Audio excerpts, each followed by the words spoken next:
Dentists of Reddit, why do you talk to your clients when they obviously cannot respond? Now for the comments.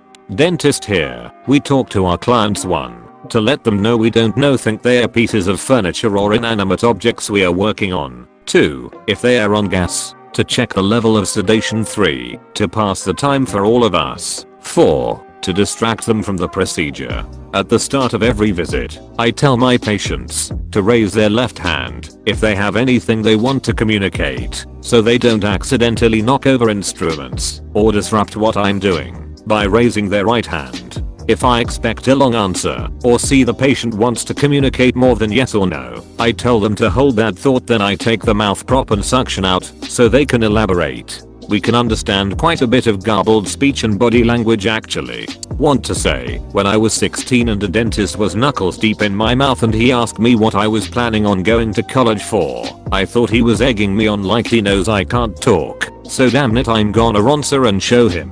Why hon no, wah hinkina oo henison uhha bvina or huwa henison, nahua, and of course without pause he's responding doctors make more than vets for sure, but you should definitely go for whichever one you're more passionate about, because they are both a lot of work. Ever since then I've wondered if there's some class that dentists take to learn this form of communication, cause I sure as hell thought I was gonna stump him with my response. Edit. Wow. Thanks for all the awards and comments. I'm glad my story is bringing entertainment to so many. Edit. Second. You'll keep asking, so I'll put it up here. I started college for biomedicine, but after a year I realized that if I was treating a patient and something bad happened, regardless of fault, I would feel responsible. So I went for my third love, computers. These days I work for an international company where half of the day I'm doing analytics for the company and the other half I'm troubleshooting third tier problems and debugging memory dumps of OSs and applications.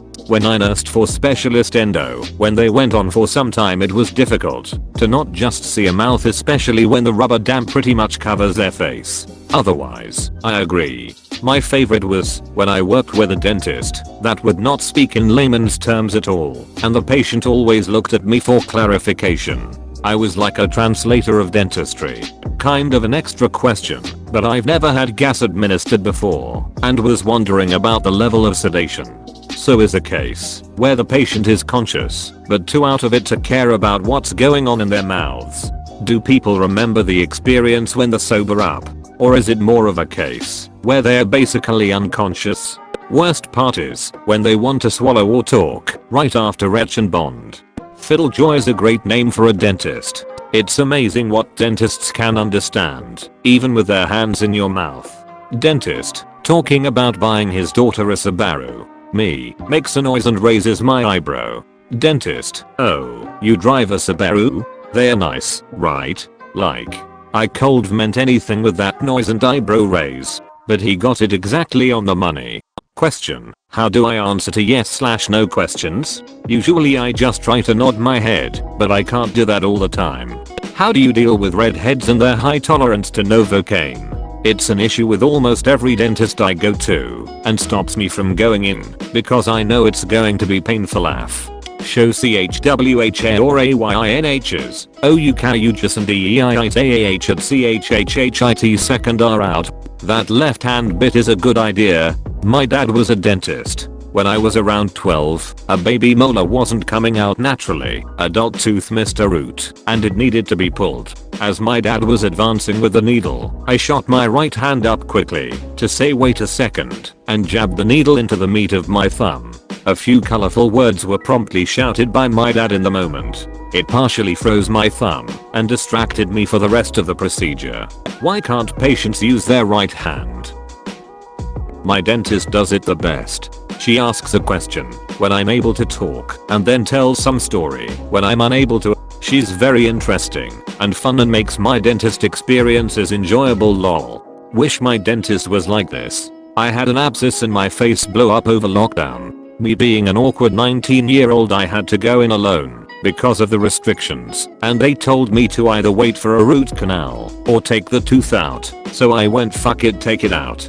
They did not reassure me one bit. I swear to God it made it so much worse for me. I can handle a tooth being removed, but I hate the injections in the mouth. They're so painful compared to normal injections, especially when in a abscess. So to not cry and deal with the pain, I start laughing uncontrollably at the dentist as he's numbing my face. I couldn't control it, and when he finished I awkwardly went, "Well, I know how I deal with pain now." There were literally 3/4 people in the room, and not a single one replied to me as this single tear dripped from my eye. They were watering because of the pain. I swear I'm a big boy, I don't cry at the dentist. Cold, at least give me a sticker. Edit. A lot of people actually brought up that it's kind of concerning the way I was treated, and the fact that I wasn't given any antibiotics beforehand. I didn't actually realize how concerning this actually is. So I'm going to speak to my mum, who also agrees I should have had antibiotics beforehand / at least given an option of them, and I'm going to try switch dentists. Thanks a lot to everyone who pointed this out. I commented my experience to kind of joke about it, but Reddit once again knows the red flags. Thanks a bunch. Someone fancies a dentist. I have one like this too. He's also always saying how well I'm doing when it comes to painful bits. Nicest guy I've ever met. I have to travel an hour and a half to get there, but it's damn worth it. My former hygienist did this. She was an older lady who was a talker, and she would tell stories of her life while she was cleaning my teeth and only ask yes or no questions periodically, so I could mumble mmhm or It really made the experience more pleasant, at least for me. I assume it must be like when parents understand the pure gibberish their toddlers say. I'm looking at the kid thinking, WTF did he just call me? But the parents, like he wants to show you his new Tonka truck, and they're right. Hang around long enough and you learn to decipher the noises, I guess, lol. Edit. Thanks for the awards. I'm honored. That's absolutely true. I hung out with my cousin's kids today. One of them was toddler talking at me, and I had no freaking clue what she was saying. She's a year older than my kid. Meanwhile, I know mine with near perfect accuracy. Now that I reflect on my kid, I don't even know how I know her speak. I just know it. In all practice, I know how I know. It's just instinctive from being around her so much. That kid is right. You're a fucking Tonka truck. I wrote a glossary of all my daughter's noises on our blackboard, so folks had a reference and would change them as she developed. Now she's a teen, I'm considering starting it again, so I have a reference. Finding out that WAP is no longer a networking acronym was interesting. Parents of a newly minted toddler here, and this is me. My son is just learning to talk, and he has so many words, but almost none of them sound like the actual words they mean. But he is actually very consistent with the sounds he uses for different things, so I've learned the code. Every morning he wakes up and points at the Nez outside. Snow. So now I know that snow is Nez. As an introvert patient, I love doctors and dentists who rock a lovely playlist and get to work without bothering me with small talk when I cannot answer. My previous dentist had a great TV on the ceiling, which was great. However, they seemed to be undecided with what to show. For a while they showed David Attenborough documentaries, which was good. Then they switched to the 24-hour news channel closed captioned, which was a bit meh, especially for short-sighted patients who had to remove their glasses. Then they settled on Mr. Bean, which was good in the sense it was all visual, but I'm not sure watching comedy while having your teeth filled is the best idea. I was having a wisdom tooth removed recently, and the dentist had some poppy radio channel on in the background as she was jackhammering the tooth into pieces. At one point the dentist nicked a blood vessel and my mouth started bleeding profusely. The dentist and her assistant were working to handle my mouth as it was turning into a battlefield when the assistant suddenly said, "I think I have to lie down." I don't know if it was the blood, the heat, having been on her feet all day, or a combination of all of it, but she felt like she was going to faint and needed to take a few minutes while my mouth was filling up like the elevator from The Shining.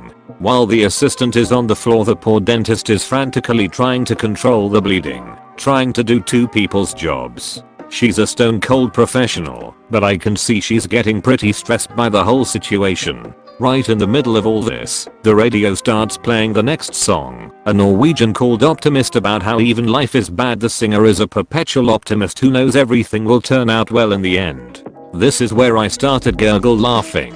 Same point why dentists' offices, so cold and Brahe used to offer thick soft blankets. Now they can't, but ask you to bring your own small one if you want. So, when I jave to go in, I'm all gas me up and hook me into the playlist of my choice. I just chill and let them do their work. They do check in with me and I'm good at the left hand thumbs up gesture. Semicolon close bracket. Same. I don't want to be acknowledged at all. I just want to listen to some tunes. Everyone at the dental office has interesting music taste though. Getting my teeth cleaned to holla back girl was an experience.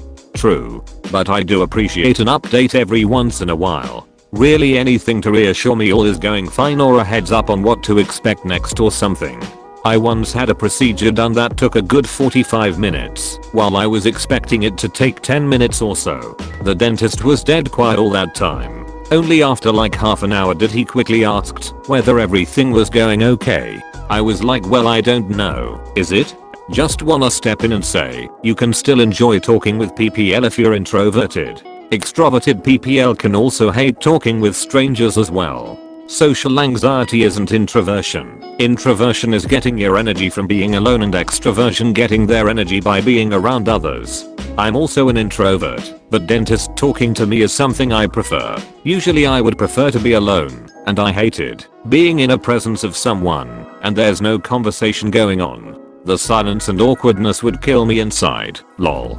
Hence the reason why I hated taking an Uber unless the person is chatty and I'm just there to listen and not add anything, lol. So since dentist visit is necessary, I would prefer the dentist to tell stories and whatnot, and I would just grunt in agreement and respond positively. I can't imagine how awkward it would be when you have someone that close to your face and neither of you are saying anything.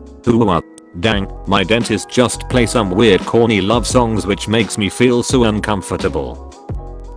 Thanks for watching. Hit the subscribe button and activate the notification bell for more videos. Also like the video if you enjoy it.